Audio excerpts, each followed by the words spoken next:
नमस्कार मित्रों, history research point पर आप सभी का स्वागत करता हूं। पाषाण काल से संबंधित रामबाण प्रश्नों की श्रृंखला है। उत्तर प्रदेश असिस्टेंट प्रोफेसर, चाहे उत्तर प्रदेश राजकीय डिग्री कॉलेज का असिस्टेंट प्रोफेसर हो या अशासकीय विद्यालयों का असिस्टेंट प्रोफेसर, 1253 पदों पर असिस्टेंट प्रोफेसर की वैकेंसी निकली हुई है और उत्तर प्रदेश में भी अशासकीय विद्यालयों में असिस्टेंट प्रोफेसर की भर्ती आने वाली है। इसीलिए इतिहास विषय की रामबाण श्रृंखला शुरू कर दी गई है। यह इतिहास विषय की रामबाण श्रृंखला है और यह टेस्ट सीरीज संख्या 5 है। मित्रों, जो लोग हमारे कोर्स को ज्वाइन करना चाहते हैं ज्वाइन कर सकते हैं। हमारे ऑफिशियल व्हाट्सएप नंबर पर मैसेज कर सकते हैं। हमारा जो ऑफिशियल व्हाट्सएप नंबर है डिस्क्रिप्शन में भी है और यहाँ पर भी शो हो रहा है 8318397276 हमारा ऑफिशियल व्हाट्सएप नंबर है। टेलीग्राम को बिल्कुल ज्वाइन कर लीजिएगा, व्हाट्सएप ग्रुप को बिल्कुल ज्वाइन कर लीजिएगा। आइए शुरुआत करते हैं। यह टेस्ट सीरीज संख्या 5 है मित्रों। आइए शुरुआत करते हैं। जो भी प्रश्न है बहुत ही ज़्यादा महत्वपूर्ण है। यह टेस्ट सीरीज संख्या 5, ठीक है। इसके पहले का वीडियो नहीं देखे हैं तो प्लेलिस्ट में जाइएगा। UPPSC assistant professor history test के नाम से प्लेलिस्ट बनी हुई है, जाकर देखिएगा। आइए शुरुआत करते हैं। प्रश्न संख्या 21 देखिएगा। पूरा पाषाण काल के किस युग में मानव ने गुफाओं और प्राकृतिक आश्रयों में निवास किया? तो गुफाओं और प्राकृतिक आश्रयों में निवास किया, यह आपका पूरा पाषाण काल है। विकल्प ए जो है वह आपका सही है। इसकी व्याख्या देखिएगा। पूरा पाषाण काल के मानव मुख्यतः गुफाओं और प्राकृतिक आश्रयों में निवास करते थे। यह जीवन शैली खानाबदोश थी और शिकार, संग्रहण और सुरक्षा के लिए अनुकूल थी। प्राकृतिक आश्रय मानव को मौसम और शिकारियों से बचाते थे। प्रश्न 22 देखिएगा। मध्य पाषाण काल में मानव ने मुख्य रूप से किस पर निर्भर रहना जीवन यापन किया? ठीक है, तो मध्य पाषाण काल में मानव ने मुख्य रूप से किस पर निर्भर रहकर जीवन यापन किया? तो मध्य पाषाण काल में कृषि या शिकार व मछली पकड़ना या पशुपालन? तो देखिए, शिकार एवं मछली पकड़ना यह मानव का मुख्य कार्य था। व्याख्या देखिएगा। मध्य पाषाण काल में मानव मुख्यतः शिकार, मछली पकड़ना और जंगली फलों पर निर्भर था। यह युग मानव के जीविका के विविध तरीकों को दिखाता है और सामाजिक संगठन की शुरुआत का संकेत देता है। मैंने पहले भी बताया था आप लोगों को कि मछली भोजन का जो स्रोत बनी थी, यह मछली पालना या मछली का शिकार करना, यह मानव ने जो शुरू किया था मध्य पाषाण काल में शुरू किया था। देखिए, यह असिस्टेंट प्रोफेसर हिस्ट्री की कंप्लीट सीरीज आप लोग को दी जा रही है। बहुत ही बढ़िया बेहतरीन सीरीज दी जा रही है हिस्ट्री विषय की। तो जो लोग कोर्स को ज्वाइन करना चाहे हमारे ऑफिशियल व्हाट्सएप नंबर पर मैसेज कर सकते हैं। Hand written notes, PPT notes, lectures, video, test series सब कुछ आप लोग को उपलब्ध मिलेगा। प्रश्न 23 देखिएगा। नवपाषाण काल में मानव ने किस प्रकार के घर बनाए थे? झोपड़ियाँ या मिट्टी के घर या पत्थर के महल या लकड़ी के सेट, लोहे की कुटिया? तो आप समझ सकते हैं कि झोपड़ियाँ और मिट्टी के घर ही नवपाषाण काल में मानव ने बनाए थे। विकल्प जो है आपका सही है। नवपाषाण काल में मानव ने अस्थायी आवास विकसित किए थे। मिट्टी और लकड़ी से बने घरों में परिवार रहते थे। कृषि तथा पशुपालन के कार्यों के लिए अस्थायी संरचना तैयार की थी। प्रश्न 24 देखिएगा। पाषाण काल के किस युग में मानव ने पत्थर के औजारों को पालिश करना शुरू किया? पाषाण काल के किस युग में मानव ने पत्थर के औजारों को पालिश करना शुरू किया? तो पत्थर के औजारों को पालिश करना शुरू किया था, तो यह आपका नवपाषाण काल में। देखिए, मध्य पाषाण काल में तो शुरू किया था, लेकिन नवपाषाण काल में और उत्तम कोटि के औजार बनाए जाने लगे जिस पर पालिशदार हुआ था। तो शुरू करने की बात है तो सिर्फ फिलहाल यहाँ पर नवपाषाण काल देखिए, नवपाषाण काल है।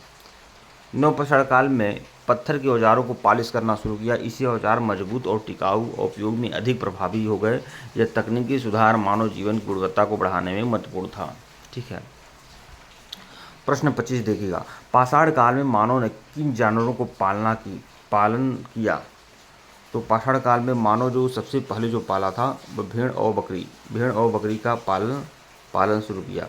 हालांकि मध्य पाषाण काल में पूरा पाषाण काल में ही मानव ने सबसे पहले कुत्ते को पाला। ठीक है, लेकिन कुत्ते को बस वैसे पाला। ठीक है, लेकिन एक तरह से अगर कुछ लाभ के लिए अगर पाला किसी जानवर को तो भेड़ और बकरी को पालना शुरू किया। ठीक है, वो भी मध्य पाषाण काल में। मध्य एवं नवपाषाण काल में मानव ने भेड़, बकरी तथा अन्य छोटे पालतू जानवरों का पालन करना शुरू किया। ये पशु मांस और दूध और ऊन प्रदान करते थे, आर्थिक जीवन का महत्वपूर्ण हिस्सा थे। देखिए मित्रों, अगर प्रश्न यह है कि सबसे पहले किस जानवर को पाला गया व्यक्तिगत रूप से, तो कुत्ता होगा। ठीक है। और पशुपालन की दृष्टि से किस जानवर को पाला गया, तो भेड़ और बकरी को पाला गया। और कब, मध्य पाषाण काल में। प्रश्न 26 देखिएगा, पाषाण काल में मानव द्वारा बनाए गए औजारों में सबसे आम प्रकार का कौन सा औजार था, तो पत्थर के कटे छिले औजार, या लोहे के औजार, तांबे के औजार, या लकड़ी के औजार। तो यही पत्थर के औजार ही थे। विकल्प ए जो है आपका सही है, पत्थर के औजार थे। विकल्प ए आपका सही है, ठीक है। व्याख्या देखिएगा, पत्थर के कटे छिले औजार सबसे आम थे। शिकार, काटना, खुरचना या सुरक्षा के लिए इसका उपयोग किया जाता था। यह तकनीक मानव की प्रारंभिक तकनीक इस समझ को दर्शाती है। प्रश्न 27 देखिएगा, भारत में पाषाण काल का प्रमुख स्थल कौन सा है। भारत में पाषाण काल का जो प्रमुख स्थल है वो कौन सा है, तो लोथल, कालीबंगा, हड़प्पा या आपके सिंधु घाटी सभ्यता का स्थल है। मेहरगढ़ जो है पाषाण काल का महत्वपूर्ण स्थल है, मेहरगढ़। विकल्प ए जो है आपका सही है। देखिए, मेहरगढ़ पाषाण और नवपाषाण काल का प्रमुख स्थल है, जहाँ से कृषि, पशुपालन या गृह निर्माण के प्रमाण मिले हैं। यह स्थल मानव इतिहास और सभ्यता अध्ययन में महत्वपूर्ण है। प्रश्न 28 देखिएगा, पाषाण काल में मानवों ने किस लिए गुफा चित्र बनाए थे। पाषाण काल में मानवों ने गुफा चित्र किस लिए बनाया था, सजावट के लिए, या शिकार और धार्मिक उद्देश्य के लिए, या व्यापारिक संकेत के लिए। तो शिकार एवं धार्मिक उद्देश्य के लिए ही पाषाण काल में मानवों ने गुफा चित्रों को बनाया था। विकल्प बी जो है आपका सही है। गुफा चित्र शिकार एवं धार्मिक अनुष्ठानों या सामाजिक जीवन को दर्शाते हैं। ये चित्र मानव की सांस्कृतिक, धार्मिक और सामाजिक चेतना का प्रमाण है। प्रश्न 29 देखिएगा, मध्य पाषाण काल के औजारों की विशेषता क्या थी। मध्य पाषाण काल के औजार हल्के और पतले, मोटे और पालिश किए हुए। मध्य पाषाण काल के औजारों की विशेषता क्या थी, मोटे और पालिश किए हुए औजार थे। विकल्प बी जो है आपका सही है। मध्य पाषाण काल में औजारों को मोटा और पालिश किया गया था। यह औजारों को मजबूत और टिकाऊ बनाता था। तकनीकी सुधार के कारण जीवन के कार्य सरल और प्रभावी हुए। प्रश्न 30 देखिएगा, नवपाषाण काल में मानव ने अस्थायी बस्तियां क्यों बनाई थी। तो नवपाषाण काल में जो मानव ने अस्थायी बस्तियां बनाई थी, किस लिए बनाई थी, शिकार करने के लिए, कृषि और पशुपालन के लिए। तो कृषि और पशुपालन के लिए मानव ने अस्थायी बस्तियां बनाई थी। विकल्प बी जो है आपका सही है। देखिए मित्रों, जो भी प्रश्न आप लोग को दिए जा रहे हैं बहुत ही ज़्यादा महत्वपूर्ण है, इसीलिए असिस्टेंट प्रोफेसर हिस्ट्री की टेस्ट सीरीज को आप लोग बिल्कुल ज्वाइन कर लीजिएगा। और इसके पहले का वीडियो नहीं देखे हैं तो प्लेलिस्ट में जाइएगा, UPPSC assistant professor history test के नाम से प्लेलिस्ट बनी हुई है। वीडियो को लाइक और शेयर जरूर करिएगा। नवपाषाण काल में कृषि और पशुपालन के कारण मानव ने अस्थायी बस्तियाँ बनाई, इसमें समाज संगठित हुआ। प्रश्न 31 देखिएगा, भारत में पाषाण युग का सबसे पुराना प्रमाण किस स्थल से मिला है।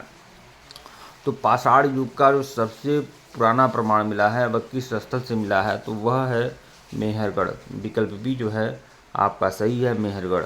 देखिए, मेहरगढ़ जो है पाकिस्तान के सिंध प्रांत में है। भारत में पाषाण युग का सबसे पुराना स्थायी प्रमाण माना जाता है, जहां से 7000 से 6000 बीसी के कृषि और पशुपालन के प्रमाण मिले हैं। यह स्थल मानव जीवन और प्रारंभिक सभ्यता अध्ययन के लिए महत्वपूर्ण स्थल है। प्रश्न 32 देखिएगा, पाषाण युग में औजार बनाने के लिए किस प्रकार के पत्थर का उपयोग अधिक होता था। तो बेसाल्ट और क्वार्ट्ज के पत्थर का उपयोग अधिक होता था पाषाण युग में औजार बनाने के लिए। विकल्प ए जो है आपका सही है। बेसाल्ट और क्वार्ट्ज कठोर पत्थर थे जिन्हें काट कर औजार बनाना आसान था। पत्थर के औजार शिकार, सुरक्षा और खाद्य प्रसंस्करण में महत्वपूर्ण थे। प्रश्न 33 देखिएगा, पूरा पाषाण काल के मानव मुख्यतः किस प्रकार के शिकार पर निर्भर थे। पूरा पाषाण काल के मानव मुख्यतः किस प्रकार के शिकार पर निर्भर थे, तो जंगली जानवरों का शिकार करते थे। विकल्प ए जो है आपका सही है, जंगली जानवरों का शिकार पूरा पाषाण काल में मानव किया करते थे। पूरा पाषाण काल में मानव मुख्यतः जंगली जानवरों का शिकार पर निर्भर थे, इससे उनकी जीविका और भोजन की सुरक्षा सुनिश्चित होती थी। प्रश्न 34 देखिएगा, मध्य पाषाणिक अस्थायी बस्तियों का प्रमुख उदाहरण कौन सा है। तो मध्य पाषाणिक अस्थायी बस्तियों का प्रमुख उदाहरण जो है कौन सा है, तो वो है आदमगढ़। आदमगढ़ जो जगह है यह मध्य प्रदेश में ही है और यहाँ पर मध्य पाषाणिक अस्थायी बस्तियों के प्रमाण मिलते हैं। विकल्प डी जो है आपका सही है। व्याख्या देखिएगा, मध्य प्रदेश का जो आदमगढ़ है वो मध्य पाषाणिक अस्थायी बस्तियों के प्रमाण मिले हैं। यहाँ से औजार, हड्डी के अवशेष या पशुपालन के प्रमाण मिले हैं। देखिए, पशुपालन का जो प्रमाण मिला है वो मध्य प्रदेश के आदमगढ़ से मिला है और यह मध्य पाषाण काल का स्थल है। ठीक है। बाकी बुर्जहोम या मादहा जो हैं ये आपके नव पाषाणकालीन स्थल हैं, ध्यान में रखिएगा आप लोग। प्रश्न 35 देखिएगा, पाषाण काल में मानव ने सबसे पहले किसके लिए आग का उपयोग किया था? तो पाषाण काल में मानव ने तो आग का उपयोग सीखा था, लेकिन किसके लिए? खाना पकाने, धातु गलाने, शिकार करने या औजार निर्माण करने? तो खाना पकाने के लिए। विकल्प ए जो है आपका सही है, खाना पकाने के लिए। पूरा पाषाण काल में मानव ने आग का प्रयोग मुख्यतः खाना पकाने के लिए किया था। आग से भोजन सुरक्षित रहता था, पचाने योग्य होता था, स्वादिष्ट बन जाता था। यह स्वास्थ्य और जीवन शैली में सुधार का महत्वपूर्ण कदम था। प्रश्न 36 देखिएगा, नव पाषाण काल की अस्थायी बस्तियों में किस प्रकार के मकान बनाए जाते थे? तो नव पाषाण काल की अस्थायी बस्तियों में जो मकान होते थे वह मिट्टी और लकड़ी के बने होते थे, मिट्टी और लकड़ी के बने होते थे। ठीक है, विकल्प ए जो है आपका सही है। मतलब नव पाषाण काल में मकान बनाने की एक नई कला विकसित हुई थी कि मिट्टी और लकड़ी के मकान भी बनने लगे थे, जबकि उसके पहले लोग गुफाओं और पेड़ों पर रहते थे। नव पाषाण काल में मानव ने अस्थायी मकान बनाए जो मिट्टी और लकड़ी के बने होते थे। कृषि और पशुपालन के लिए यह आवश्यक था। अस्थायी आवास ने मानव समाज को संगठित किया और सुरक्षा प्रदान की। प्रश्न 37 देखिएगा, नव पाषाण काल में मानव ने किसका प्रयोग औजार बनाने में किया था? तो हड्डी, सींग और पत्थर। हड्डी का, सींग का या पत्थर का प्रयोग पाषाण युग में मानव ने औजार बनाने के लिए किया था। पाषाण युग में मानव ने हड्डी, सींग या पत्थर का प्रयोग औजार बनाने में किया था। इससे शिकार, मांस काटना और दैनिक कार्यों में आसानी हुई। प्रश्न 38 देखिएगा, भारत में मध्य पाषाणिक अस्थायी बस्तियों का प्रमुख स्थल कौन सा है? भारत में मध्य पाषाणिक अस्थायी बस्तियों का प्रमुख स्थल कौन सा है? और वह है आदमगढ़। विकल्प बी जो है आपका सही है। आदमगढ़ मध्य पाषाणिक अस्थायी बस्तियों का प्रमुख स्थल है। यहाँ औजार, पशुपालन व अस्थायी आवास के प्रमाण मिले हैं। प्रश्न 39 देखिएगा, पूरा पाषाण युग में मानव ने धार्मिक विश्वासों के प्रमाण किससे मिले हैं? पाषाण युग में मानव ने धार्मिक विश्वासों के प्रमाण किससे मिले हैं? तो पाषाण युग में मानव के धार्मिक विश्वासों के प्रमाण किससे मिले हैं? तो देखिए, जो गुफा होती थी, गुफा के दीवार होती थी, उस पर बहुत सारे चित्र मिले हैं जो धार्मिक विश्वासों के हैं और शिकार के हैं। ठीक है, तो गुफा चित्रों में ही धार्मिक विश्वासों के प्रमाण मिले हैं। विकल्प ए जो है आपका सही है। व्याख्या देखिएगा, गुफा चित्र में शिकार, पूजा एवं सामाजिक जीवन को दर्शाते हैं। ये मानव के धार्मिक और सांस्कृतिक विश्वासों का साक्ष्य है। प्रश्न 40 देखिएगा, इस सीरीज का सबसे आखिरी प्रश्न, नव पाषाण काल में मानव की मुख्य जीविका क्या थी? तो कृषि और पशुपालन ही मानव की मुख्य जीविका थी नव पाषाण काल में। विकल्प ए जो है आपका सही है। नव पाषाण काल में कृषि और पशुपालन मानव की मुख्य जीविका बन गई थी।